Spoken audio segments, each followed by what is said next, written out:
धाकड़ खबर बेखौफजुमा बेबाक अंदाज। मला शरद पवारांचा तर आलाच होता, ममता बॅनर्जींचा आला होता, नितीश कुमार माझ्याशी बोलतात की जरा माझी चुकामुक झाली, अनेकांचे फोन येत आहेत, मी त्यांच्याशी बोलतोय आणि मला असं वाटतं की हे जे प्रकरण आहे ते प्रकरण आता देशभर पेटेल.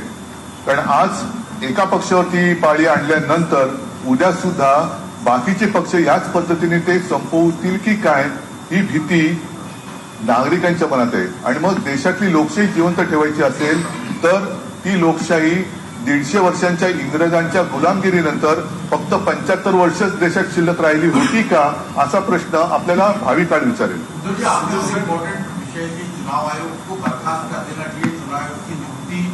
नियुक्ति नहीं होनी चाहिए, उसमें भी चुनाव होना चाहिए. अगर चुनाव आयोग जिसको कहा जाता है वो ही अगर उसकी नियुक्ति की जाए तो चुनाव आयोग का है. इसलिए मैं कहता हूं कि वो बर्खास्त करना चाहिए. हमारा विश्वास बिल्कुल नहीं है. इसके पहले भी ईवीएम वगैरह सारी चीजों पर हमने हमारी आशंका जताई थी, आज भी सारे लोग जता रहे हैं और मैं तो मानता हूं कि इसको तुरंत बर्खास्त करना चाहिए और जो भी सुनवाई है सुप्रीम कोर्ट में होनी चाहिए. हाँ तो हिंदी में बात कर रहा हूँ ना, करने दो. बड़ा बयान दिया है.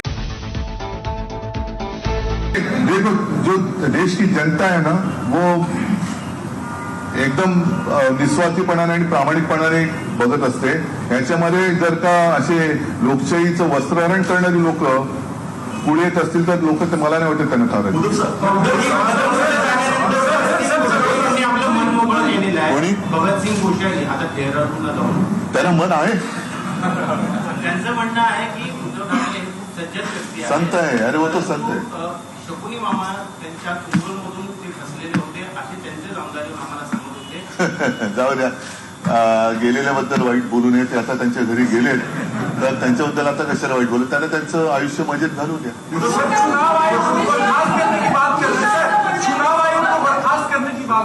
चुनाव प्रदेश में कैसे होगा? विप पत्र नहीं, चुनाव आयोग बर्खास्त करके ऐसे छोड़ देने के लिए मैं नहीं कह रहा हूँ.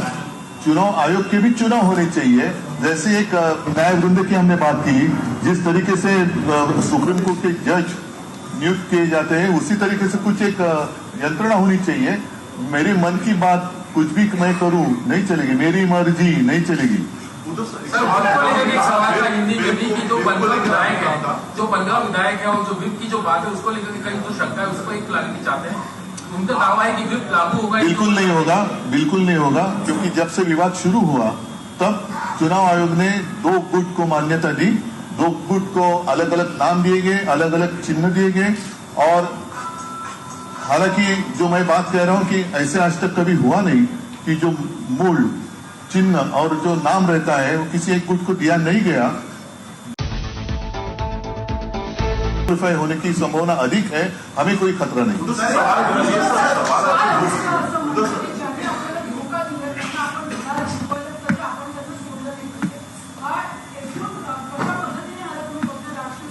हे त्यांच्या मनातले जो काही डाकूपणा आहे तो समोर आलेला आहे. कारण दगा त्यांनी दिलेला आहे, मी नाही. मला त्यांनी ढकललेलं आहे.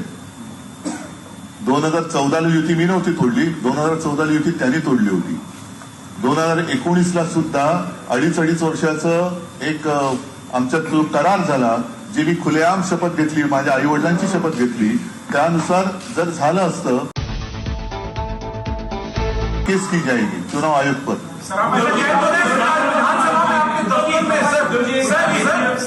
एक मिनिटाचं राख.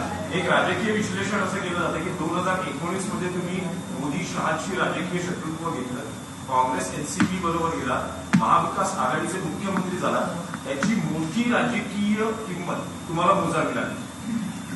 हे तुम्हाला वाटत असेल, पण कदाचित उद्याचा जो काय काळ आहे त्याच्यामध्ये यांचे चेहरे तर कळले, मुखवटे तर कळले. ज्यांना 25-30 वर्ष आम्ही आपलं म्हणून जपलं, अगदी मोदी आणि शहाना सुद्धा ज्या शिवसेना प्रमुखांनी वाचवलं, त्यांची नियत ही लोकांना कळावी, त्याच्यासाठी तरी घडलं असेल. की हे काय आहे, खरं हिंदुत्व काय आहे हे लोकांना कळलं पाहिजे, म्हणूनच कदाचित या घटना घडल्या असतील.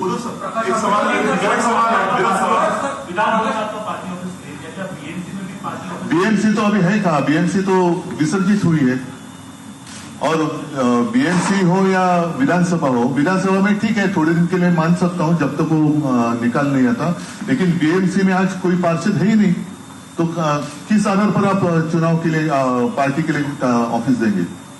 संख्या पर दिए जाते हैं ना, संख्या पर दिए जाते हैं, तो आज पार्षद ही नहीं है, तो बीएमसी का ऑफिस क्यों दिया जाए उनको? अगर वो भी देंगे तो गुनाह होगा वो, क्योंकि क्या आधार क्या है इनके पास? भले वो कहते हैं कि आज ठीक है, मैं मानता हूं कि कुछ विधायक और हमारे सांसद उनके पास है, लेकिन आज के वो सांसद और विधायक है, कारपोरेटर्स कहां है?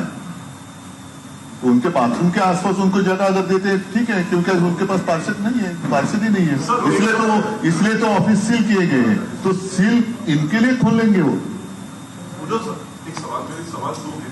पहला सवाल ये है कि जो हुआ है हाल फिलहाल में चुनाव आयोग का, आप मानते हैं क्या इसको मान लिया जाए कि इमरजेंसी लग गई, आप 2024 के बाद या जो भी होगा, जो भी रिजल्ट आएगा, तब आप मानेंगे कि इमरजेंसी के हालात आ गए? पहला सवाल। देखो मुझे अभी पता नहीं, क्योंकि मैं पता नहीं बोल रहा हूँ किस बारे में बता रहा हूँ आपको, क्योंकि मैं अभी पिछले 1-2 घंटे से आपने देखा जब से आया हूँ यहीं पे हूँ, लेकिन मुझे खबर मिली है और आपके माध्यम से शायद दिखाई गई हो, तो आप कंफर्म करिए कि छत्तीसगढ़ में कुछ ईडी वगैरह की रेड हुई है, उनके मुख्यमंत्री के निवास स्थान पर भी हुई है, तो ये कौन सा प्रजातंत्र है?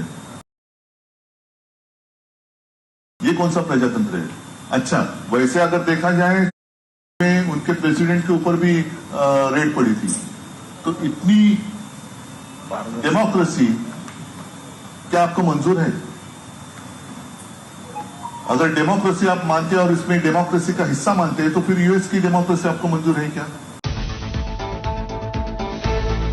मला शरद पवारांचा तर आलाच होता, ममता बॅनर्जींचा आला होता, नितीश कुमार माझ्याशी बोलतात की जरा माझी चुकामुक झाली, अनेकांचे फोन येत आहेत, मी त्यांच्याशी बोलतोय, आणि मला असं वाटतं की हे जे प्रकरण आहे हे प्रकरण आता देशभर पेटेल, कारण आज एका पक्षावरती पाळी आणल्यानंतर उद्या सुद्धा बाकीचे पक्ष याच पद्धतीने ते संपवतील की काय, ही भीती नागरिकांच्या मनात आहे, आणि मग देशातली लोकशाही जिवंत ठेवायची असेल तर ती लोकशाही 150 वर्षांच्या इंग्रजांच्या गुलामगिरीनंतर फक्त 75 वर्षच देशात शिल्लक राहिली होती का, असा प्रश्न आपल्याला भावी काळ विचारेल। इम्पोर्टेंट विषय की चुनाव आयोग को बर्खास्त कर देना चाहिए, चुनाव आयोग की नियुक्ति नहीं होनी चाहिए, उसमें भी चुनाव होना चाहिए।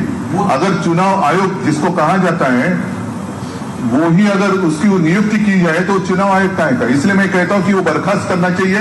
हमारा विश्वास बिल्कुल नहीं है, इसके पहले भी ईवीएम वगैरह सारी चीजों पर हमने हमारी आशंका जताई थी, आज भी सारे लोग जता रहे हैं, और मैं तो मानता हूं कि इसको तुरंत बर्खास्त करना चाहिए और जो भी सुनवाई है सुप्रीम कोर्ट में होनी चाहिए। चुनाव कैसे होगा? हाँ, तो हिंदी में बात कर रहा हूँ ना, करने दीजिए। बड़ा बयान दिया है।